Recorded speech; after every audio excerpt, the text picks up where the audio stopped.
Assalamualaikum warahmatullahi wabarakatuh.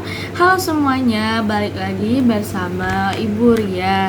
Jadi di video kali ini Ibu akan membahas tentang teks artikel.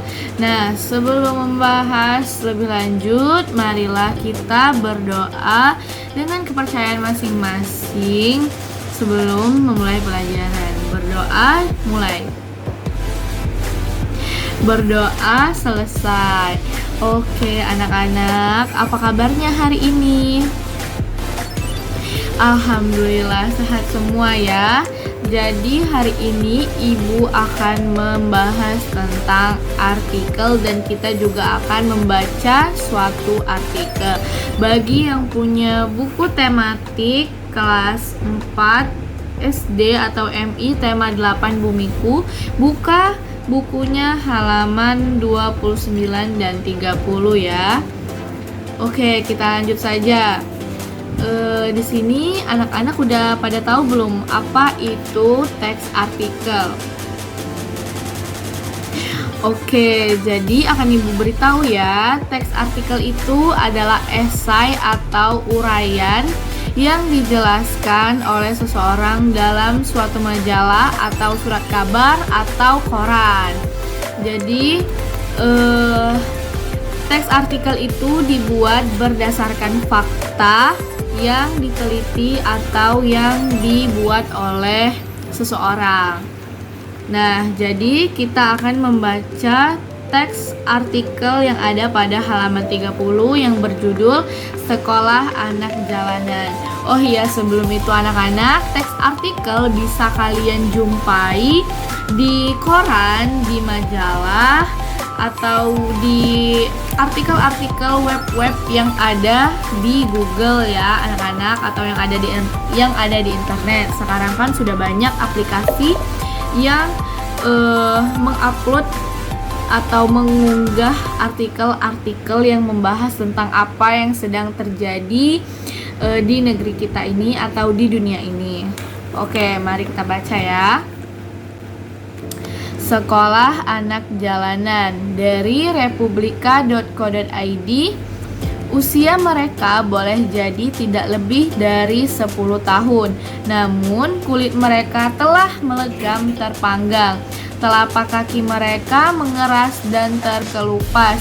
Bermodalkan sendal jepit yang menipis, mereka melompat dari satu bus ke bus lain, dari satu angkot ke angkot berikut. Dengan menadahkan tangan seraya menyuguhkan wajah iba, mereka berharap mendapat sekeping Rp500 atau syukur-syukur selembar Rp2.000. Mereka inilah yang sejak kecil telah berpredikat sebagai anak jalanan di usia dini. Mereka telah melakoni profesinya masing-masing. Ada yang mengamen, memulung, hingga menyemir sepatu. Tidak inginkah mereka menikmati masa kecil dan belajar seperti anak-anak yang lain? Jauh dari ingar-bingar jalan raya dan tersembunyi di kawasan Pelumpang, Rawabadak, Jakarta Utara, anak-anak jalanan itu ternyata bersekolah. Salah satu lembaga sosial yang peduli terhadap nasib anak jalanan dan anak kurang mampu adalah Yayasan Himmata. Di yayasan ini, 400 lebih anak jalanan mengenyam pendidikan secara cuma-cuma. Menurut Sarkono, Ketua Yayasan Himmata, yayasan terbentuk sejak tahun 2000 dan merupakan lembaga sosial masyarakat yang bersifat independen dan nirlaba. Pada 2004, Pusat Kegiatan Belajar Masyarakat atau PKBM Himmata yang terletak di lingkungan masyarakat kumuh disahkan. PKBM Himmata hampir serupa dengan sekolah formal. Tak hanya dari seragam, jam belajar pun hampir sama dengan sekolah formal kebanyakan dan berlangsung selama 5 hari dalam seminggu. Karena PKBM Himmata hampir sama dengan sekolah formal, mereka membutuhkan pengajar yang tetap, tidak hanya sukarelawan. Saat ini PKBM Himmata memiliki sekitar 30 pengajar tetap dengan bayaran tak lebih dari Rp300.000, jauh dari kata sejahtera. Namun mendapatkan bayaran bukanlah tujuan utama menjadi pengajar di sini. Muhammad Anwar misalnya, ia mengaku mau menjadi pengajar selama lebih dari 10 tahun karena tuntutan hati nurani untuk memberi ilmu kepada anak bangsa. Mengajar anak jalanan itu susah-susah gampang kalau didasari keikhlasan, bukan orientasi mengajarnya karena materi. Istilah susah itu nggak ada, ujar Muhammad Anwar, guru mata pelajaran sosiologi dan pendidikan agama Islam. Secara fisik, bangunan PKBM Himata memang memenuhi syarat, namun nasib pengajar masih kurang perhatian dari donatur. Kita ini manusiawi, memang perasaan itu ada, namun sumber rezeki tidak hanya di sini saja, tapi di luar masih ada. Yang penting terus tawakal, kata dia. Sumbernya dari http://national.republika.co.id. Ya, itu ya anak-anak. Artikel yang sudah Ibu baca tadi, kalian juga menyimak. Lalu setelah membaca artikel koran yang berjudul Sekolah Anak Jalanan tadi, anak-anak silahkan lengkapi format yang ada pada halaman 31. Dan dari isi format yang kalian isi itu, bandingkan dengan artikel yang kalian baca tadi ya anak-anak. Apakah ada perbedaannya atau tidak? Jelaskan menurut kalian masing-masing. Nanti bagi anak-anak yang tidak punya buku, akan Ibu taruh gambarnya di sebelah sini, atau nanti akan Ibu jadikan background ya anak-anak. Nah, tugas ini ditulis di buku latihan kalian dan dikumpul di meja Ibu paling lambat besok pagi ya anak-anak. Nah, oke, mari kita lanjut ke materi selanjutnya dari teks artikel tadi. Jadi dari cerita tentang Pusat Kegiatan Belajar Masyarakat PKBM Himata, kita menjadi tahu bahwa ada orang yang rela bekerja keras agar setiap anak Indonesia memperoleh pendidikan. Hampir setiap hari, kamu dan teman-temanmu pergi ke sekolah untuk belajar. Bagi beberapa anak Indonesia, kesempatan untuk bersekolah tidak mudah didapat. Jadi kita sebagai ibu, sebagai guru, dan kalian sebagai murid-murid itu bersyukur sekali bisa mendapatkan pendidikan yang formal. Nah, lalu selanjutnya, supaya kegiatan bersekolah memberi manfaat bagi kehidupanmu kelak, kewajiban-kewajiban apa aja nih yang perlu kita laksanakan? Oke, jadi di sini Ibu akan membentuk beberapa kelompok. Pokoknya membentuk kalian kelompok yang isinya terdiri dari 3 atau 4 orang. Di sini anak-anaknya sekelas ada berapa ya? Oke, ada 12 orang ya.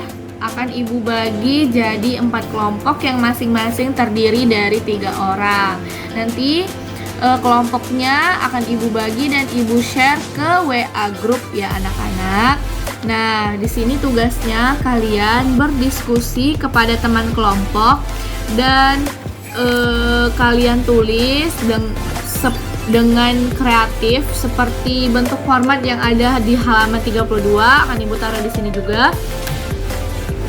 Yaitu kalian berdiskusi tentang kewajiban-kewajiban apa nih kalian sebagai seorang pelajar. Oke, selanjutnya tugas kelompoknya yaitu jawab pertanyaan di halaman 32. Ini juga tugas kelompok ya anak-anak. Nanti dikumpulnya itu barengan sama tugas yang kewajibanku sebagai seorang pelajar ya. Baiklah, soal yang pertama yaitu jelaskan mengapa kamu memilih janji tersebut. Apakah janji itu akan memberi manfaat bagi keberhasilan pendidikanmu? Nah, ini Ibu rasa berhubungan dengan tugas kelompok kalian yang pertama tadi ya. Baik, nomor 2 yaitu apakah kewajiban yang kamu tulis merupakan hal yang harus kamu lakukan? Jelaskan jawabanmu. Nah, jadi kewajiban yang kalian tulis tadi yang di tugas kelompok yang pertama itu, apakah kewajiban itu adalah hal yang harus kamu lakukan? tolong dijelaskan ya menurut kalian masing-masing. Lalu soal yang ketiga ada, apakah melaksanakan kewajiban akan memberikan manfaat bagimu? Mengapa? Nah, jadi kewajiban-kewajiban yang kalian tulis tadi, apakah memberikan kalian manfaat apabila kalian mengerjakan kewajiban tersebut? Begitu ya maksudnya anak-anak. Terus soal yang terakhir yaitu apa yang bisa kamu simpulkan dari kegiatan ini? Nilai-nilai apa yang kamu peroleh dari kegiatan tersebut? Nah, maksudnya yaitu kesimpulan dari 2 tugas kelompok yang kalian lakukan ini ya anak-anak. Nah, tugasnya ibu beri waktu 1 minggu. Ini nanti akan kita bahas di pertemuan minggu depan. Dan kita akan menjelaskannya satu-satu masing-masing kelompok ya anak-anak. Jangan lupa dibuat tugas kelompoknya, jangan sampai kalian gak buat ya. Oh iya, masing-masing anggota kelompok itu harus ikut berdiskusi ya anak-anak. Yang tidak berdiskusi harap ditulis namanya, karena tidak akan ibu beri nilai kalau tidak ikut berdiskusi. Oke, sekian pertemuan kita hari ini. Apabila ada kesalahan, ibu mohon maaf kepada Allah, ibu mohon ampun. Subhanakallahumma wa bihamdika asyhadu alla ilaha illa anta astaghfiruka wa atubu ilaik. Wabillahi taufik wal hidayah. Wassalamualaikum warahmatullahi wabarakatuh. Dadah.